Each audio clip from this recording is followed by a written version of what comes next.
Good evening, councillors and members of the public. We have a small group in the gallery, public gallery. Before the Kent's meeting, can I draw your attention to the 5 regulations which are on the screen behind me, but also on the side there if you want to look at those. Also, can you please ensure that your mobile phones are switched off or to silent? And councillors, can you please be reminded to speak directly into the microphone and make sure your card is pushed firmly into the console. And members of the public, I would like to say that as a committee, we understand the matters under consideration brought tonight can be emotive, but please be respectful of, in this case, the committee members and during their deliberations, etc., before we come to a conclusion. So item 1 on the agenda is minutes of the last meeting. Can we please confirm that those minutes are agreed? Agreed. Thank you very much. Apologies for absence, Amy. Thank you, Chairman. Apologies from Councillor David Else. Thank you very much. Any declarations of interest? None before the meeting, Chairman. Nobody has any declarations. That's good. Any questions from members of the public? Thank you, Chairman. None received. Right. And Peter Cleveland, I think I know the answer to your question, but any relevant updates to government guidance, please? Thank you, Chairman. I don't have any updates this evening. Thank you very much. As the application for planning permission in the event of a site inspections being necessary as a result of the consideration, this meeting will be held on Monday the 4th of September at a time to be agreed. So the first item on the agenda is item B1, which is WA 2017-1001, proposed erection of a single-storey rear extension as amended by plans received on the 17th of the 7th 2017, and it's at 90 George Road, Farncombe. Case officer, Catherine, please. Thank you, Chairman. The application site is located to the southeast of George Road. It comprises a detached chalet bungalow which has previously been extended. These are the existing front elevation facing the road and the side elevation adjacent to number 88, and in turn the rear elevation as existing and the side elevation facing number 92. These are the existing floor plans. As you can see, accommodation laid out over the ground floor and within the roof at first floor level. The proposal seeks the erection of a 5 metre deep single storey rear extension, which is shown hatched here on the block plan. In the corner of this plan here we have the proposed roof plan. So this area here is the existing roof with the dormer windows, and this is the rear with the crown flat roof at the back. The proposed extension would have a flat roof with an eaves height of 2.46 metres and a maximum ridge height of 3 metres. Members may recall this application from an earlier committee this year. It is a revision to a previous scheme under application 2017-0054. Since that decision, it has transpired that the plans submitted by the applicant were incorrect in that they inaccurately showed the depth of the existing property, which is this flesh-coloured rectangle here. That's the existing property. So if I just flick back, this is the corrected block plan that members are to consider this evening, and as you can see, the depth of this property was shown to be shorter in the previously considered application, so that error has now been rectified. The dimensions and depth of the extension shown hatched on both plans has not altered. These are the proposed elevation, so as you can see, no change to the front elevation. The side elevation adjacent to number 88. This area here is the extension which members are considering this evening. And by return, the alternative side elevation facing number 92 and the rear elevation here. You can see this line here is the top of the crown flat roof, and obviously the eaves height would follow that of the existing dwelling. Here we have the proposed floor plan. As you can see, the existing dwelling follows this hatched line here, and you have the single storey extension here providing further ground floor living accommodation. For reference, here are some photographs of the site. This property here is number 92, which is a semi-detached two-storey property, and you can just see the corner of the application property here at number 90. The proposed single-storey extension would extend from this point here out to a depth approximately where this bush is here. This is the view looking the other way, so from the neighbour at number 92, this is taken from the patio area of number 92, and this is approximately where the proposed extension would be sited. You can see the top of the pole there to indicate approximately the height of the extension. As mentioned, members, this is an application which seeks to regularise errors submitted on a previous planning application. In effect, that planning application could not be implemented, and therefore it is for members to consider afresh the proposals before them this evening. The site is located in the developed area, and therefore the considerations for members are the design and visual impact of the proposed extension and the impact on residential amenity. There is just one update to note. Following on from the site visit on Monday, I can confirm that the north arrows on the submitted plans are correct, and that number 92 is to the northeast of number 90. We have assessed the impact on light to number 92 and consider, given the height and location of the extension, officers do not consider that any impact on light would be so harmful in this instance that it would warrant refusal of the application on that basis. The recommendation before members this evening then is that permission is granted as set out on page 18 of the agenda. Thank you, Chairman. Thank you very much. Members now, to you. Councillor Williams.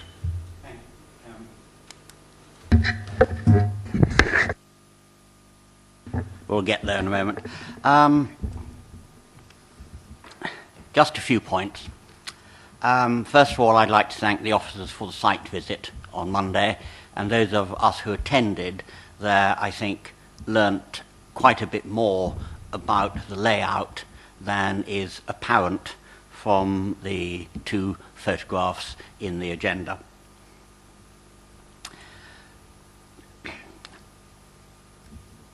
I think the main arguments are about the size of the proposed extension, bearing in mind this is an extension upon an extension, and it takes up quite a considerable area. There's a question of loss of general amenity, including loss of light enjoyed by the neighbours. And although the officers have suggested that the impact of the loss of light is not that great on the neighbour, having looked at it carefully, it's not clear from the photographs on the agenda quite how small the garden area is. All the other garden areas in the general part are much longer, much larger, and therefore any further reduction in the lack of light is bound to affect the smaller garden and the patio area far more than one would normally give it credit for. So I think there is an impact on the loss of light. Obviously, there is overlooking as well. I think the general argument is the proposed extension is far too large. Whichever way you look at it, it has a very large imprint. I think you should also note that it is larger than any other extension in the immediate area. On, I think, page 13 of the report, the officers suggest that there is no, or there would be no, tunnel effect upon the neighbour's garden.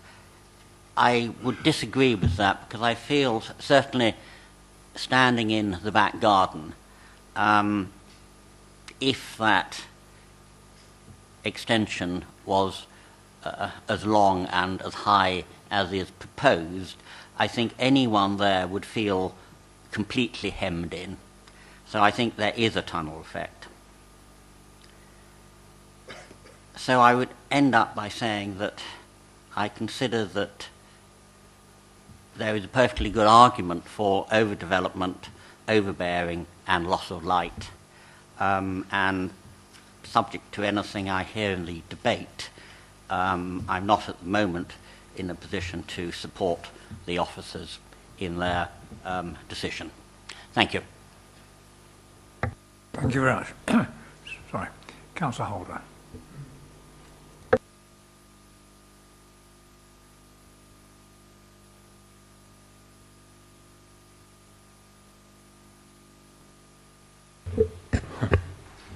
I just swap.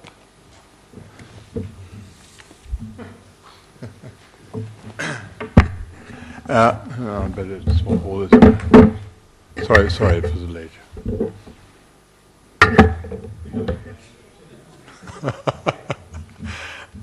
Bearing in mind on page 8 that I see that we have already given full permission for this application on the 6th of April, albeit on the basis that the measurements were incorrect. Where do we stand legally on this new application, having already previously granted an application for the same development? Mr. Chairman, clearly this application has to be considered on its own merits tonight. In terms of the previous planning permission, albeit there is a basis of inaccuracy in terms of the drawings, a mistake, an administrative mistake. This is actually a completed planning consent, a decision notice, and as such it's still on the planning books, although talking to planning officers, it cannot be built out in terms of the footprints of the main dwelling and the extension. They don't correspond to what's on the ground. So therefore you have a valid planning consent referring to incorrect drawings. That could be remedied. I'm a bit cautious here because I'm not sure it's a material consideration for you tonight to know what could be done about this other planning permission, which is a valid consent related to incorrect plans, but essentially that's what it is. And should this application fail tonight, it could well be that the applicants could come back to you to try and seek to perfect the previous decision, which refers to drawings that are incorrect. So, I'm sorry, Councillor Holt. The previous planning permission refers under condition 3 to drawings, so that development shall be carried out in accordance with these drawings. It will be open as a matter of planning law and practice for the applicants to come back to you to try and submit or substitute in corrected drawings. But that's not a material consideration for you tonight in determining this application. But that's there in the background. Does anyone have anything to add? Peter, you wish to add to I'll that? just add a point. I think it's just more of a clarification rather than a legal point. But the actual extension proposed is not a different scale than that was approved previously. It's just the specific point of where it extends away from the property. So reference to the extension is the same size. It's the relationship with the neighbouring property that we're sort of effectively reconsidering. I consider. Thank you, Chairman. Thank you very much. Councillor Upton. Thank you, Chairman. The way I view it is that we've given permission on the last occasion, for a building to be built into proportions of the dimensions we were given. We're now being asked to consider it, extending it to what they wanted. There was the first mistake, and it worried me a little that they wanted another 1.4 metres on their building on their previous application. So I'm a little bemused by what we're being asked to do, seeing as their drawings weren't that accurate in the first place. Thank you very much. Councillor Peter Martin. Thank you. I clearly understand the objections to this. I have to say I'm not terribly keen on it. And if I were the neighbours, I'd be pretty annoyed. However, the reality is that a previous planning application was received, albeit with incorrect drawings, for pretty much the same extension that we're seeing now in terms of its footprint and where it gets to. On page 11, the officers draw our attention to the fact that the planning history is a material consideration. I have to say, it surely is a planning material. If we were to turn down this particular planning application and then it were to go to appeal, I would have thought that a planning inspector would look at the previous application and say there are so many similarities, it would be pretty unreasonable to not grant permission here. And on page 12, we, on the fourth paragraph, we're advised that the test for members is whether, having regard to the changes, the current proposal is materially more harmful than the approved scheme, and it is acceptable in its own right. As I say, I was not happy with the previous application. I'm not that happy with this one. However, it seems to me that it would be very difficult to turn this down, having approved something very similar only a few months ago. On that basis, I will be agreeing with the officers and voting for approval. Thank you. Thank you very much. Councillor James. Thank you, Chairman.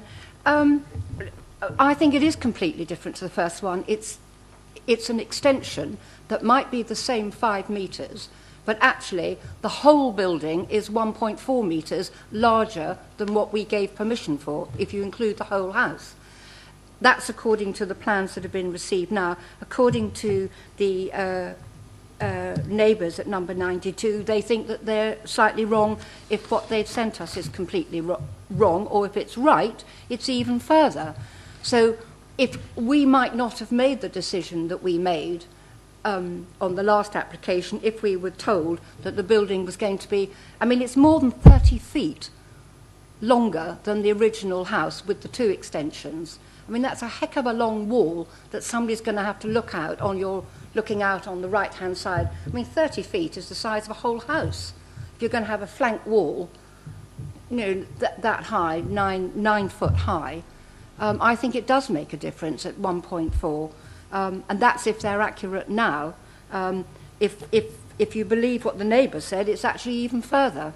So I think we do have a right. If they want to go back to the original application, if they reduce the extension by 1.4 metres, then it would be the same as what we made our decision on for the size of the length of the extension, including the original one that's already there. So I'm not too sure, Chairman. Thank you. Thank you. Councillor Reynolds. Thank you, Chairman. I wasn't around for the first application. For whatever reason, I missed that planning occasion. But I have to say I am in broad agreement with Councillor Peter Martin in his comments. I think it's very difficult to say no to this application, even if we don't particularly like it. Aesthetically, I don't think it's very nice because it's got a flat roof at the back, but actually, in deference to the neighbours, a flat roof is much better than probably a pitched roof because it will allow a little bit more light to come in. But as far as I'm aware, you know, the neighbour could be putting up a 2 metre high fence along that boundary anyway, so the excess of that on top of the extension is not going to be that much. I mean, up to possibly 3 metres or an extra metre, but of course that's going to be some way back from the boundary than a fence anyway. So I think the loss of light won't be quite as bad as perhaps some people may envisage. Unfortunately, this sort of thing does occur. A lot of people can do this sort of application without a planning application these days, especially if it's single story. But as Peter Martin said, we've sort of given approval for something which was, well, the same extension, albeit on plans that weren't perhaps clear enough. But I have to say, I think if this was turned down by this committee and went to appeal, I think there is absolutely no chance we would sustain a successful appeal. So I think on that basis, I will be voting with the officers. Thank you. Councillor Wheatley. Thank you, Mr. Chairman. At the site visit, I had to admit that I can understand the objections of number 92. Theirs is a very charming but small garden, and this extension is going to overshadow it, 2/3 of it. And it's going to be a blank wall. One side, of course, says, well, you don't want windows because then it's going to be overlooking, etc. But on the other hand, it's also just like being incarcerated. I know the officers reckon that it shouldn't affect the sunlight, but I'm not totally convinced of that, particularly if you want to sit around in the autumn when the sun's getting a bit lower. Sometimes we get our better weather then. I'm in a dilemma.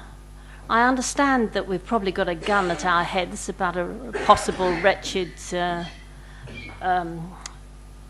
appeal, but I have a lot of sympathy for 92, I have to say. I'm sorry.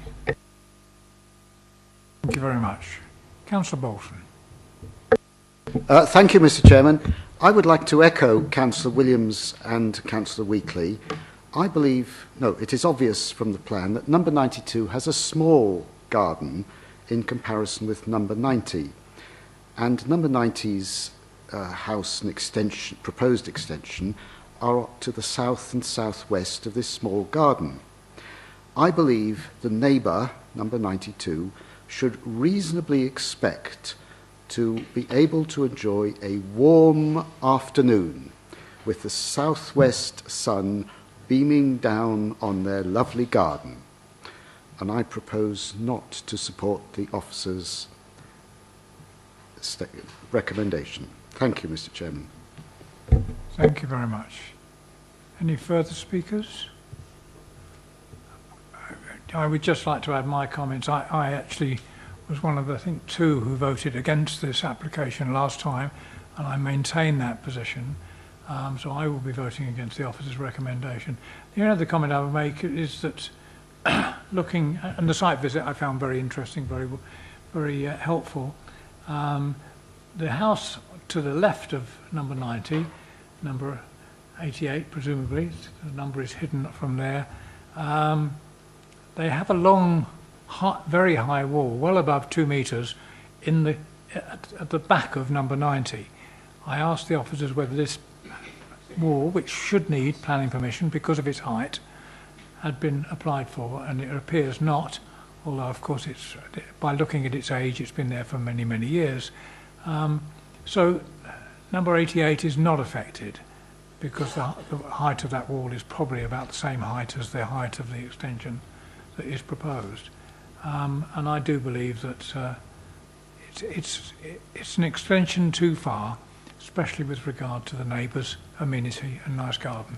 But on that, officers, you want to add anything before we go to the recommendation?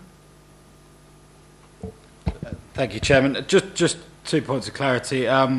There's a couple of comments about whether the plans are correctly scaled this time. Officers have actually been on site on 2 occasions with this and measured it on the ground and satisfied that the plans are correct, and that's by two separate officers as well. And on the other point, a lot of reference has been made to the size of the neighbouring garden being small. it might be smaller than the other gardens, but I don't consider that a particularly small garden in comparison with a sort of urban area. So that's just my view to take into account. But as you look on that location plan there, you can see smaller gardens, you can see larger gardens, but you get that variation within the settled area. Thank you, Chairman. Thank you very much. So now, can we now move to the recommendation, which is on page 18, that subject to conditions 1 to 3 and informative 1, permission be granted. Can I have a show of hands, please? That's 4, Chairman. And those against? That's 8, Chairman. 8. Thank you very much. So, permission is not being granted. Can I have an alternate proposal, please?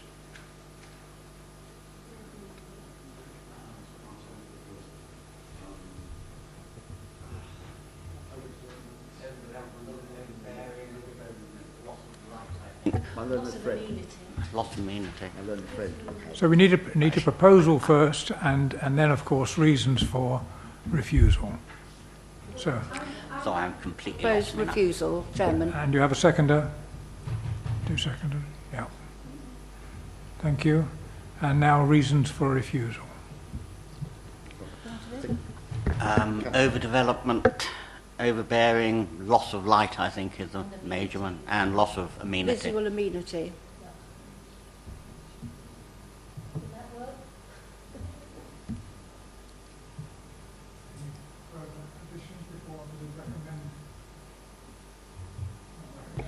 Mr. Chairman, are our officers happy that those reasons are sensible?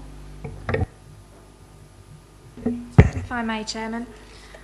I think we would caution against using the word overdevelopment in your reason for refusal in relation to an existing developed plot and an extension to that dwelling.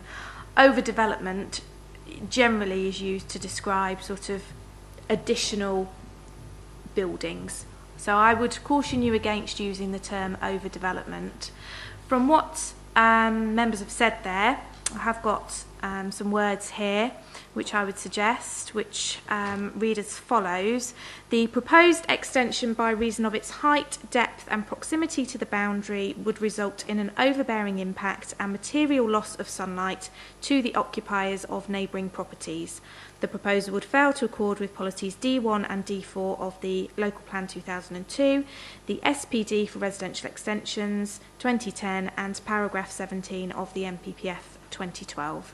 And I'm happy to accept any modifications to that. Thank you, Chairman. Thank you very much. I'm sure that's what Councillor Williams wished to say in the first place, but he hadn't got it written down.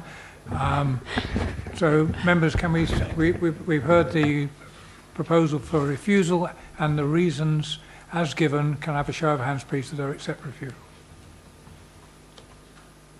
That's 8, Chairman. And those against that proposal? It's 4, Chairman. And there's no abstentions. Thank you very much. That planning application has been refused. We now move to item B2, WA 2017-0953, proposal application under Regulation 3 for change of use from a use class D1 non-residential institution to mixed use for use class D1 and use class B1 and office use at the community centre, Way Court, Farncombe. Thank you, Chairman. The following two applications relate to the same site. I'll go through them separately. The first application, as the Chairman mentioned, relates to the change of use of this building. This is an application made by the Council to itself under Regulation 3, hence why it's come to committee for consideration this evening. The application relates to a small single-storey office block here, which is situated within the Way Court development. This is an elderly person's development located off Mead Row on your way out of Godalming, adjacent to the council's owned car park here. The football club is just up here to the northeast. There would be no external changes as part of this change of use. The only alteration would be the use of this area here. As mentioned, it's currently used as a small community facility for hire by local residents. This would be instead used as a small office for 1 or 2 employees of Age UK.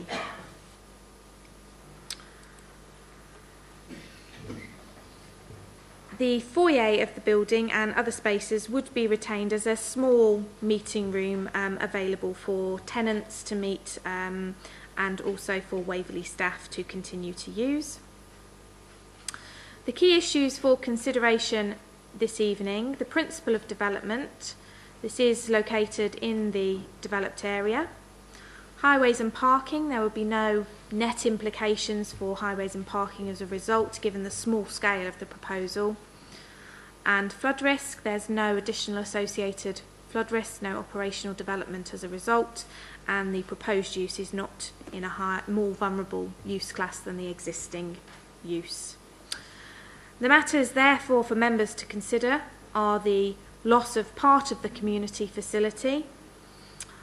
Information has been submitted to indicate that the facility as is relatively underused. It doesn't generate a significant amount of interest or revenue in that respect. And there are, of course, a wealth of other facilities available to local residents in the immediate vicinity. Given its size and location, it's unlikely to be suitable for many other community uses, and officers therefore accept the loss of the community use. Officers consider this to be a small-scale development which would be compatible with other residential uses immediately adjacent to the site. The recommendation, therefore, is that permission is granted. Thank you, Chairman. Thank you very much. Councillor Reynolds. Thank you, Chairman. I think this is eminently sensible. I think I can think of no better place, really, for Age UK to be cited. It's a good organisation now that we've changed things in the last 2 or 3 years. It's running very well. It'll look after those residents who are there and perhaps other vulnerable residents who live not too far adjacent. I think it puts them in the heart of the community in Farnham, and I think if it's not used, if the community facility is not used sufficiently, then I think this space should be used for someone like Age UK as opposed to any other commercial type operation. So I think I'll be in favour of this. Thank you. Councillor Tom Martin. Thank you. I think the key here really is the underutilisation of this space. There are other community spaces reasonably close by, and I think actually the facility for the proposed tenant is in the right location. So from a sustainability point of view, we're putting it at the right place. There's no changes to the outside of the building. This is very small, and I agree with Councillor Reynolds. This really is eminently sensible. Yes. I would just like to add to that, sir, that I've had, as ward member, at least 2 meetings with local residents. They are in favour of this, as the football club will make available their premises for any meetings between the residents. So I will be supporting the officers. Thank you very much for that, Councillor. Councillor Holder. Thank you, Chairman. I'm just wondering at the cost of all this for the benefit of just 2 employees. I'm not sure. I think it's owned by Godalming Town Council. If they wish to spend... What? It's owned by Waverley Borough Council, sorry. Is it a good use of Waverley Borough Council's resources to alter this to the benefit of 2 employees? Bearing in mind that we are restricted on the available funds that are available to Waverley this year, I think this is an unacceptable waste of money. So I will be opposing it. Well, I think Councillor, if I could just comment very briefly, Councillor Williams' points about the meetings with residents, etc., and the agreement amongst them is very worthy of recognising. So, first of all, Councillor James and then Councillor Bolton. Thank you, Chairman. In my view, whoever occupies it is irrelevant because that's not a planning matter. Once we've changed it to office use, it could be used by any commercial usage should Waverley wish to get some revenue. Once it's gone as a community building, it's an office. The occupation is absolutely irrelevant, whether it's age concern or, I don't know, an estate agent, absolutely, or anything that could bring in revenue. Otherwise, we'd have to go back. It's up to, obviously, Waverley to decide who occupies it, but that's not a planning matter either. It's whether or not it's now office use. Thank you, Chairman. Councillor Bolton. Thank you, Mr. Chairman. Just briefly, as the portfolio holder responsible for economic development in Waverley, then it seems to me that providing a site for 2 new employees must be a laudable project. Thank you. Thank you very much. Councillor Upton, you have something to say as well. Just a little thing, Chairman. Presumably the advertisement consent to a pending decision will be made once we've made our decision on the use of the building. We have a pending decision on that building. We don't want to confuse you all. We've only put one application forward. No, I'm not asking to confuse it. I'm just assuming that will be answered when we've made the decision here today. Thank you. Yes, that's right. Right, members, without further ado then, can we go to the recommendation, which is on page 29 of the agenda, that subject to condition 1 and the informative 1, permission be granted. Can I show of hands of those in approval? 11, Chairman. And those against? 1. And there's nobody left to abstain, so that's okay. So we now move on then to item B3, WA 2017-0954, proposal under application for regulation for consent to display a non-illuminated sign. Do we need to have a presentation? No. We don't. Can I have a show of hand on those accepting that? Thank you very much. It's the money, Mr. Holder. The signs cost money. We've brought him down in 30 seconds. Thank you very much. That permission is granted. Thank you. And congratulations on such a short meeting. Easton was all equally short. Well done. Good night.